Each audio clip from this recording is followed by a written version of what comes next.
Jangan khawatir tentang apapun juga. Ini merupakan inti khotbah ini. Jangan khawatir tentang apapun juga. Dalam bahasa Batak disebut mengenal ini. Unang horsohon hamu agia aha. Alai sadok pabotohon hamu matu di bata pangidwa muna. Marhite tangiang doh tele-tele mardongan mau dianti. Salam buat kita semua.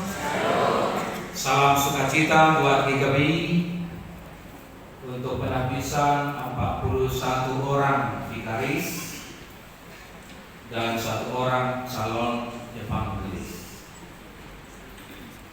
Dan acara ini sekarang didasarkan kepada firman Tuhan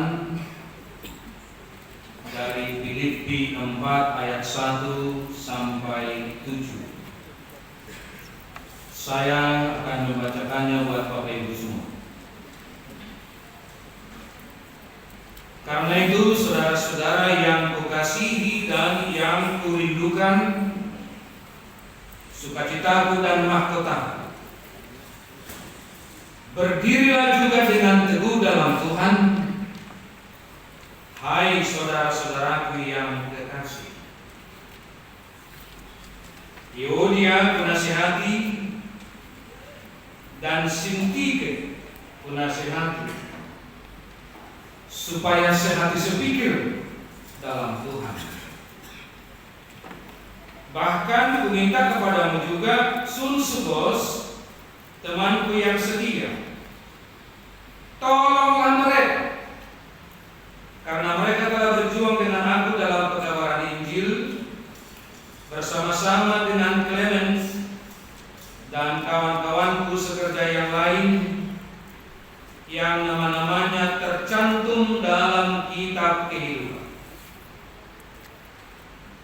Bersukacitalah senantiasa dalam Tuhan. Sekali lagi kukatakan, bersukacita. Hendaklah kebaikan hatimu diketahui semua orang, Tuhan sudah dekat. Janganlah hendaknya kamu khawatir tentang apapun juga, tetapi nyatakanlah dalam segala hal keinginanmu kepada Allah dalam doa dan permohonan dengan ucapan syukur. Damai sejahtera Allah yang melampaui segala akal akan memelihara hati dan pikiranmu dalam Kristus Yesus. Demikian firman Tuhan. Sebelum saya menyampaikan firman Tuhan ini, izinkan saya menyapa yang di luar. Shalom Bapak Ibu. Sekali lagi shalom Bapak Ibu. Mudah-mudahan tahan diri dulu, jangan merokok ya Bapak-bapak ya. Shalom yang di dalam. Terima kasih. Firman Tuhan ini membawa permenungan yang sangat dalam buat saya, khususnya tahun ini, tahun memelihara dan memedulikan jemaat. Tema ekstra tahun 2023 ini diisi dengan satu kegiatan yang sangat penting, monumental, menahbiskan 41 orang vikaris menjadi pendeta GKBI dan 1 orang calon evangelis.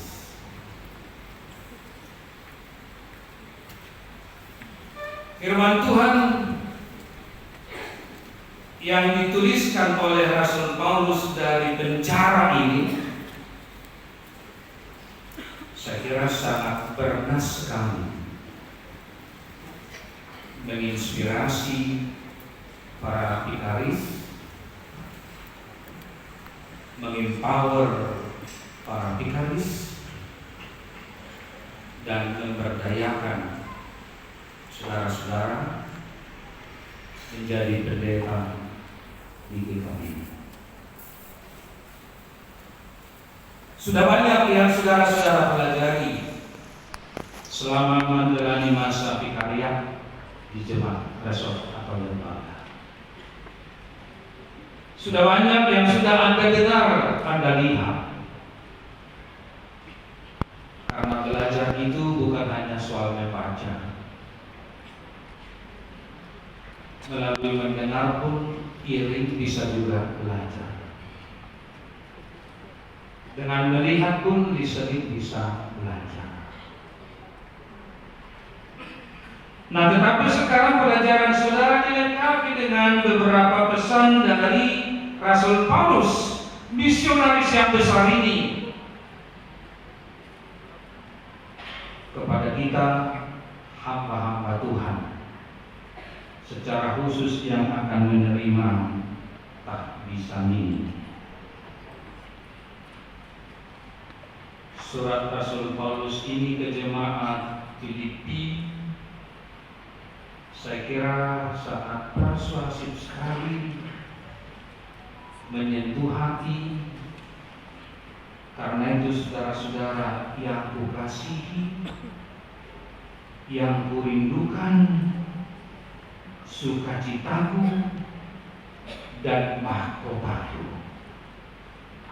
Sebutan yang sangat manis dari Rasul Paulus ke jemaat Filipi.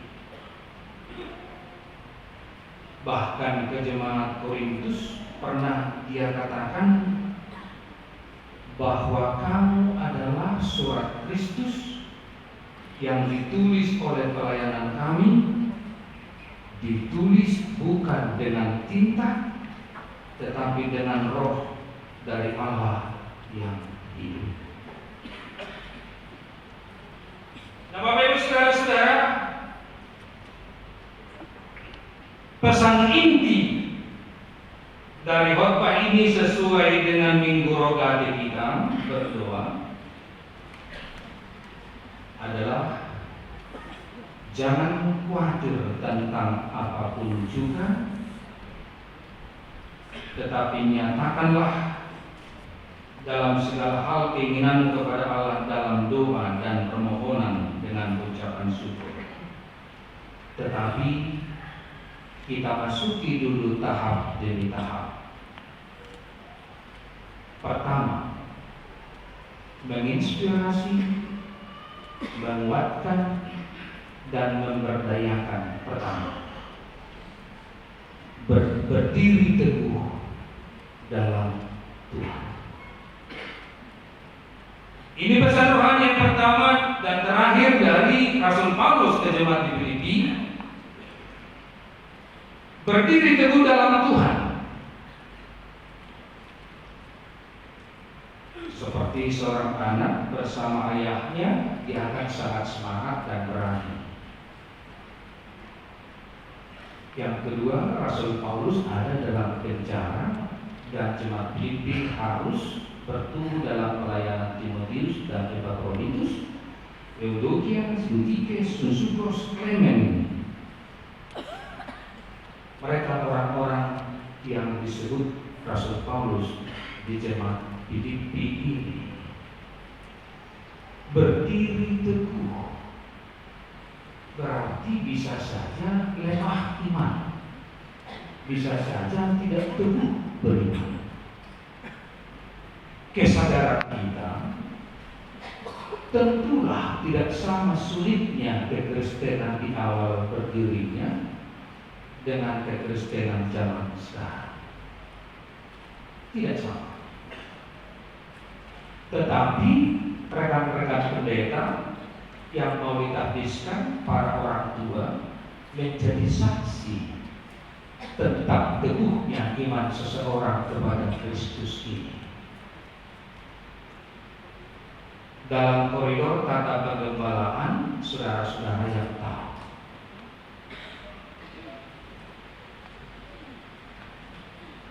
waktu saya melayani di tunanetra,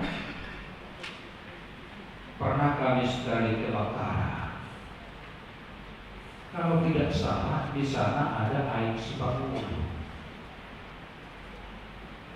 Banyak banyak kali orang Kristen yang datang ke sana mengharapkan sesuatu.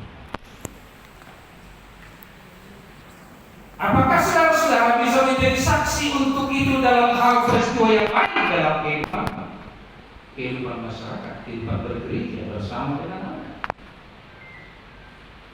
Kemungkinan besar yang datang ke Eksipamulu itu adalah orang yang paling rajin yang paling rajin pertanyaan, yang paling rajin membayar perbulan. Mungkin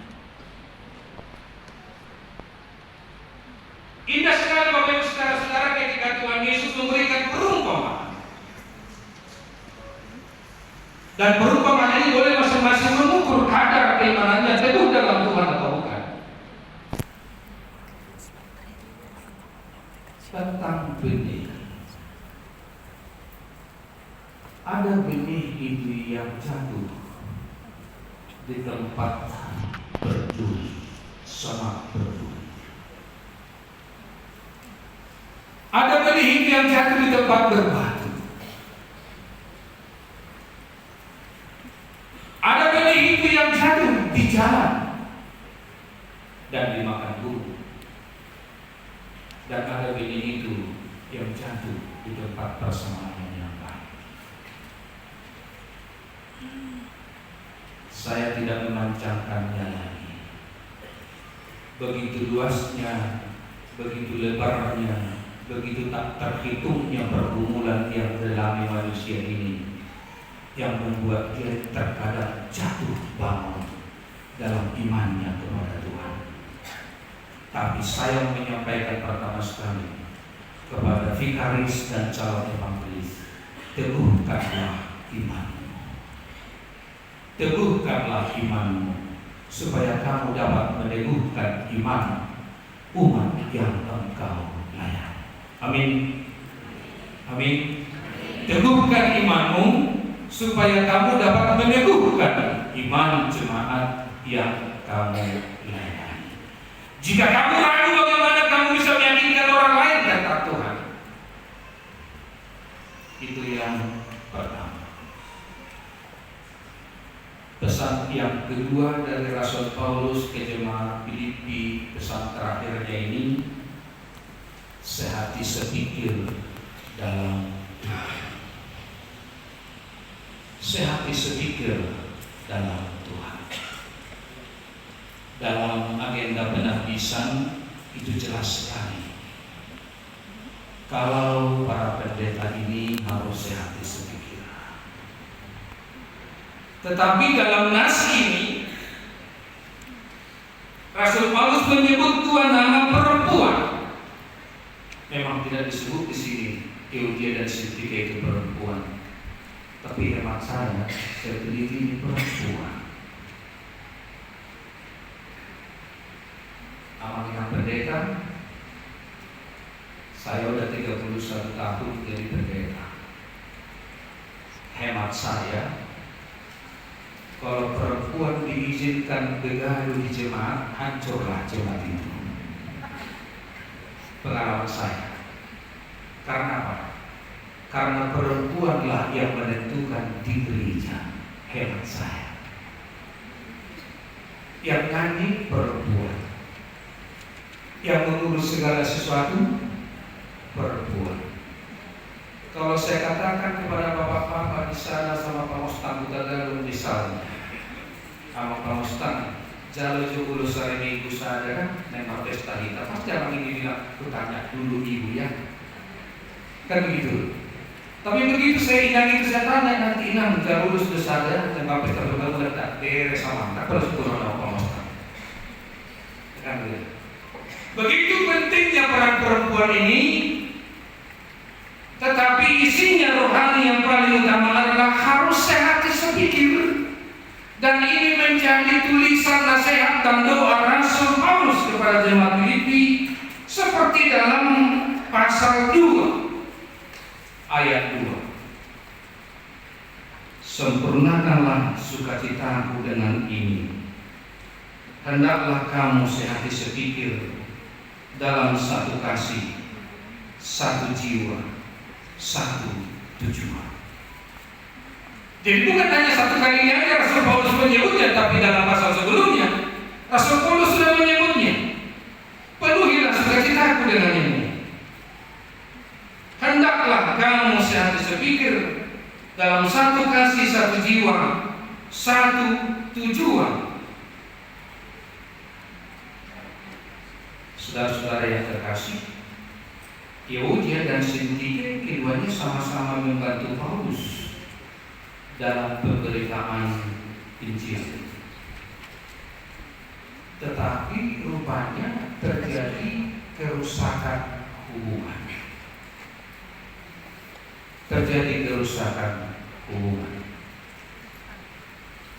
Ini kalau merusak hubungan ini gampang sekali. Buat rekan-rekan yang sudah mengikuti pelatihan Strategy Interpersonal Skill, sudah belajar bagaimana mudahnya untuk merusak hubungan. Tinggi hati, sok hebat, merasa lebih pintar, merasa lebih penting dari orang lain, itu semuanya penyebabnya. Ini Paulus meminta kepada Sulsukos, tolong mereka. Kenapa? Karena nama-nama mereka sudah dicantumkan dalam kitab kehidupan. Wah, ini semakin luar biasa. Karena nama-nama mereka sudah dicantum dalam kitab kehidupan.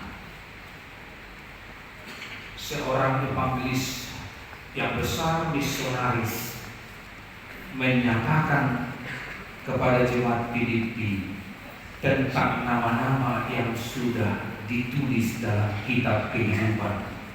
Dan kitab kehidupan ini nanti yang akan dibaca dalam kitab Waktu pasal 21 itu. Luar biasa. Doa saya mudah-mudahan, dan saya yakin nama Bapak Ibu yang di dalam dan di luar juga sudah tertulis dalam kitab kehidupan. Amin. Amin Bapak Ibu. Amin. Ada dua catatan. Yang pertama buku tik. Petikan. Yang kedua buku hidup. Penting kali juga di gereja ini. Tapi yang terpenting adalah kitab kehidupan. Tidak tertulis dalam buku tik-tik, dicurigai. Tidak tertulis dalam buku hidup. Wah, kacau ini, tidak termasuk anggota, tidak disebut namanya. Tetapi yang lebih merugi adalah jika tidak tertulis dalam kitab kehidupan.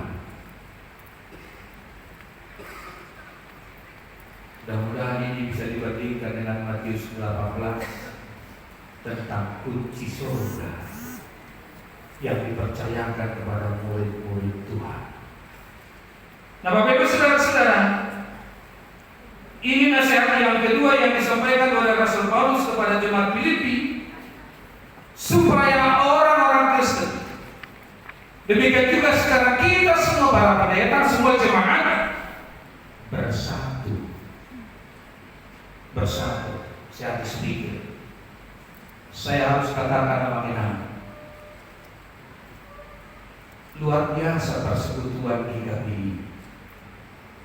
Sekali lagi, luar biasa persekutuan kita ini. Kenapa?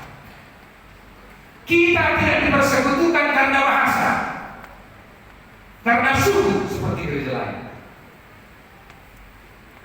Tetapi kita dipersekutukan oleh kasih Tuhan, dipersekutukan oleh cita-cita berdirinya GKB ini menjadi gembala yang baik, melayani bukan untuk dilayani, membayar hutang penginjilan, dan imamat orang percaya. Kita dipersekutukan dengan itu. Oleh karena itu Bapak Ibu saudara-saudara, kita harus sadar mulai sekarang. Jika kita mau kuat, kita harus selesai. Amin. Dan yang ketiga, bersukacita dalam Tuhan. Rasul Paulus masih dalam penjara ketika menulis surat ini. Luar biasa. Dalam penjara dia masih bisa menguatkan, mengempower orang Filipi itu. Bersukacitalah dalam Tuhan. Sekali lagi katakan, kata Paulus, bersukacitalah. Nah, betul-betul bagi Paulus apa yang dialami sebagai akibat dari pemberitaan Injil itu dianggapnya betul-betul mahkota yang membuat dia bersukacita. Dan itu menjadi pesan Paulus kepada jemaat Filipi dan semua umat Kristen juga, khususnya warga ini.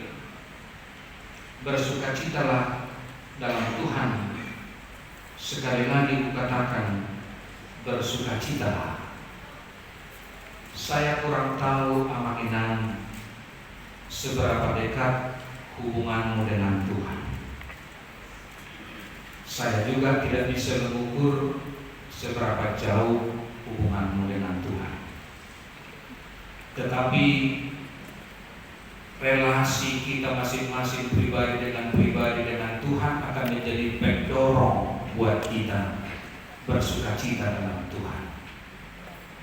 Saya hanya hafal sebuah syair lagu bahasa Bukulele itu, tunggi dia jumpa au Tuhan saya somongko nama lulu wow tuna soma somongko naung di tahun ho hamatean lau kumoko todiki asa masuk almanean toha nasumuri tunggi dia jumpa au Tuhan saya somongko. Wah, kalau berarti ini untuk orang kuliah, jangan pakai nama Yesus menjadi footnote, kan begitu. Kalau untuk orang kuliah, jangan pakai firman Tuhan untuk membela pendapat. Tetapi Yesus itu harus menjadi belahan jiwamu. Bersukacitalah. Sekali lagi katakan, bersukacitalah di dalam Tuhan.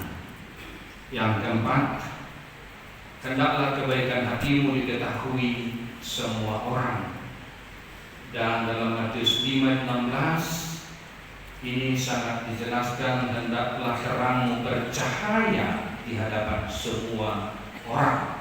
Nah, inilah merupakan buah dari orang yang teguh beriman kepada Tuhan, bahwa setiap orang memiliki panggilan untuk melakukan kebaikan karena Tuhan sudah baik kepadanya. Dan yang kelima, jangan khawatir tentang apapun juga. Ini merupakan inti khotbah ini. Jangan khawatir tentang apapun juga. Dalam bahasa Batak disebut mengenal begini, unang holsohon hamu agia aha alai sadok pabotohon hamu matu di bata pangidwa muna marhite tangiang do ele-ele mardongan mau liati. Kalau holso khawatir dipadankan dengan ketakutan, maka dalam korrespondensi ada 365 kali ditemukan. Kita tidak munafik. Siapa di antara kita yang tidak pernah khawatir? Walaupun kita sudah percaya kepada Tuhan. Sepertinya khawatir ini sesuatu yang biasa dialami manusia. Tetapi kita sekarang pada saat ini Bapak Ibu akan mendengarkan pertama dari Daud dalam Mazmur 55 ayat 23. Daud dalam gubahan Mazmurnya pernah juga mengatakan, serahkanlah khawatirmu kepada Tuhan, maka Ia akan memelihara engkau. Ini yang pernah dikatakan oleh Daud.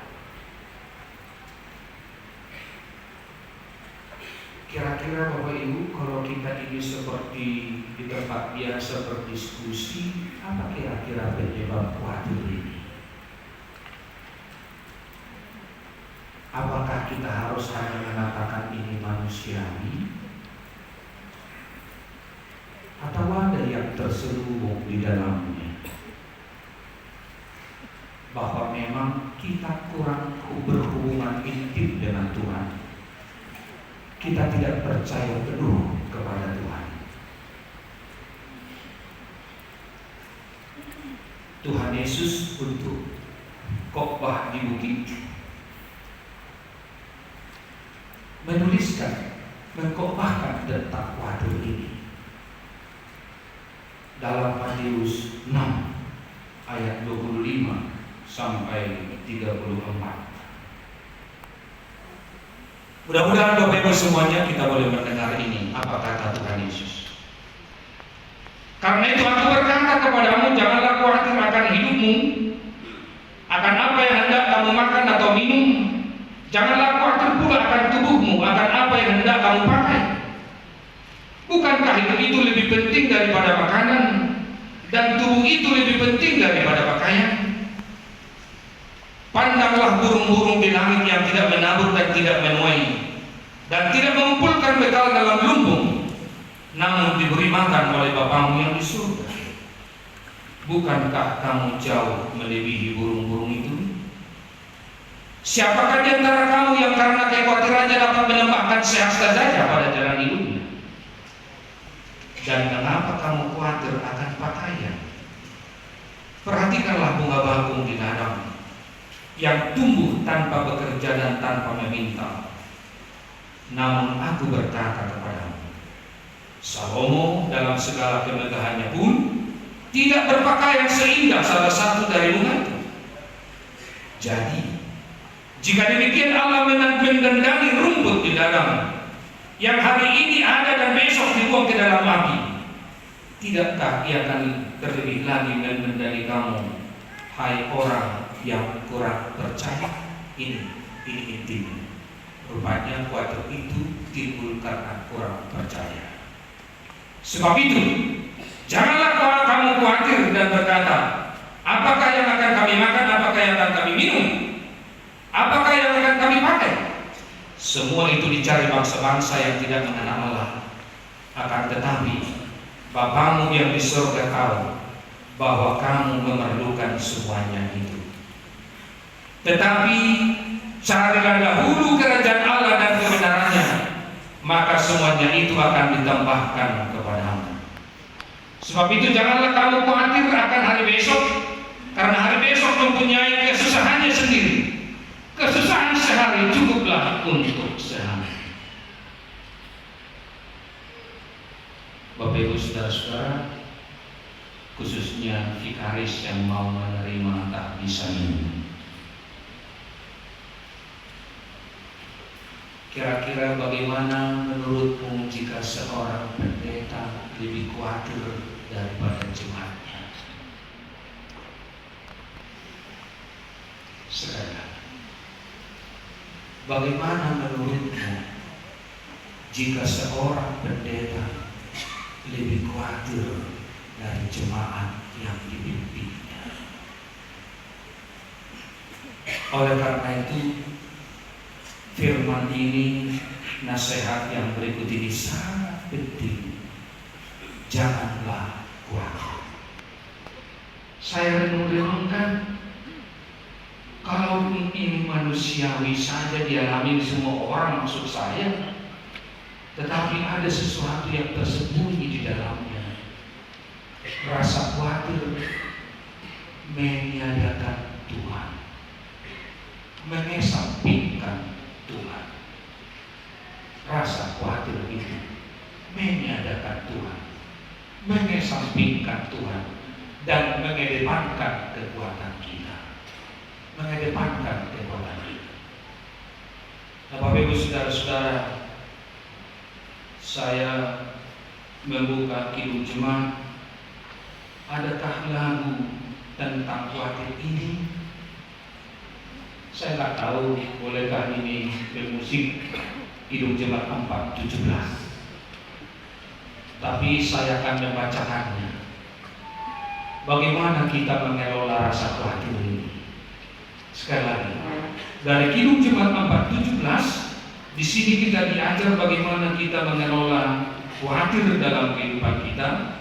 Saya membaca kepada saudara-saudara ayat 1 dan seterusnya.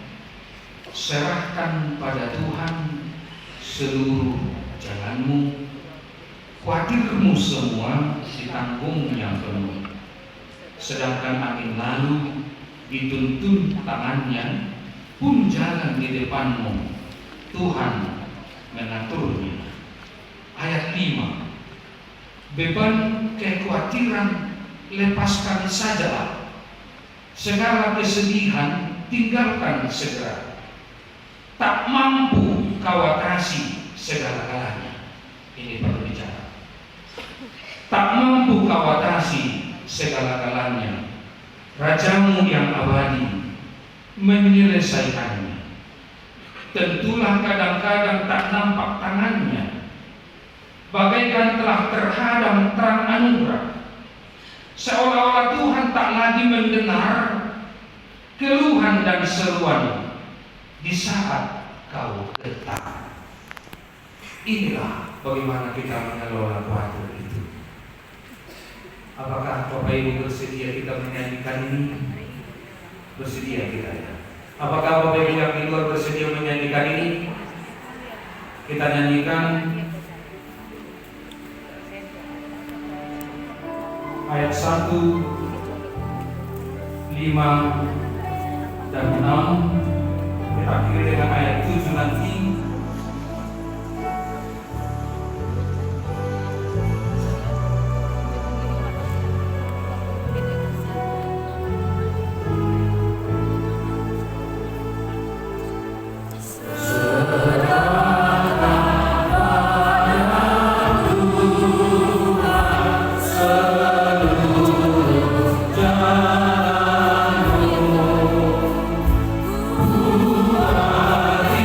Ku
Paulus memberi jalan keluar untuk orang yang khawatir.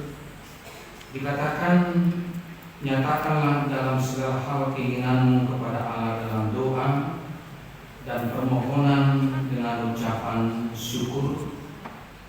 Para bikaris yang mau menerima baptisan ini, jadilah berdoa. Hidupilah kuasa doa. Itu sangat penting. Hidupilah kuasa doa, karena tidak bisa kita atasi segala sesuatu dengan akal kita. Nah, kita tahu dan lebih sering kita lihat bahwa kekristenan kita betul tempat yang sering kita jumpai beribadah, berdoa, tempat berdoa di gereja. Lalu di mana lagi? Mungkin waktu sakit. Tapi yang paling umum lagi, orang berdoa ketika di pesawat. Betul Bapak Ibu ya? Kalau naik sepeda berdoa enggak? Berdoa. Kalau naik motor berdoa enggak? Enggak. Kalau naik pesawat Berdoa. pasti berdoa. Ada turbulensi sedikit, Berdoa. sudah langsung ya Allah, kan begitu. Tetapi lebih dari situ, rekan-rekan pendeta di sini, Pakai sendok makannya. hiduplah dalam doa dan doakanlah kehidupan. Inilah satu kekuatan, ini satu jawaban yang diserahkan dan disampaikan oleh Rasul Paulus kepada kita sekarang semua. Nyatakanlah segala keinginanmu dalam segala hal dalam doa dan pengucapan syukur kepada Tuhan. Itu jalan keluar yang disampaikan oleh Rasul Paulus. Jika sudah demikian, jika kita sudah memiliki relasi yang baik kepada Tuhan, maka ayat 7 ini menjadi milik kita semua. Damai sejahtera Allah yang melampaui segala akal akan memelihara hati dan pikiran kita dalam Kristus Yesus. Sebab aku tahu Tuhan merencanakan dan akan mewujudkan apa yang terbaik untuk kehidupan gerejanya, untuk kehidupan keluarga, untuk kehidupan pribadi lepas pribadi. Amin.